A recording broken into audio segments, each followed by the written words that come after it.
मित्रांनो, आपण आहोत वर्धनगडावर आणि वर्धनगडावर हे एक पाण्याचं टाक आहे.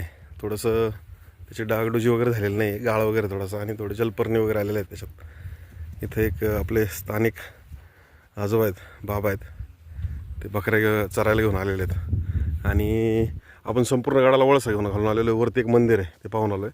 आणि इथला हा जो परिसर आहे खूप निसर्गरम्य आहे.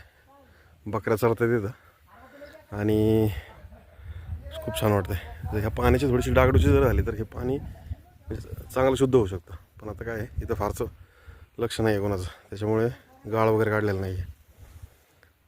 बाबा कुठलं गाव तुमचं? खालून बकऱ्यावरती जायला घेऊन होता पुढे चोर वाट्याने इकडून पुढून.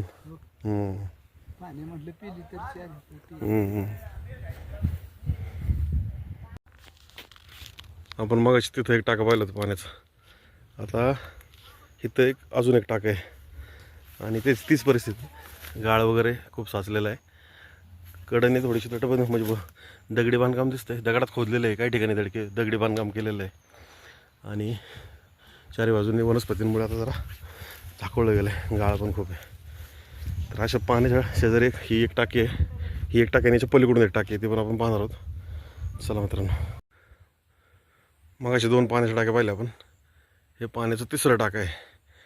आपण या वाटेने आलं, मागे तिथून तिथं आपल्याला ते बकरी चरणारे काका बाबा भेटले ते. आणि हे आता तिसरं टाक आहे. इथे एक छोटंसं मंदिर आहे आणि महादेवाचं असेल, कारण पुढे नंदी दिसतोय आणि समोरून येणारी जी वाट आहे, वरती एक मोठं मंदिर आहे, त्या मंदिराकडे जाते, ती वर्धनी माता मंदिर आहे ते. तर असे मंदिर किंवा बुरुंज आणि इतर अवशेष आपण गडावर पाहिलेले आहेत, पाण्याचे टाके. तर चला मित्रांनो, भेटूयात पुढच्या व्हिडिओमध्ये.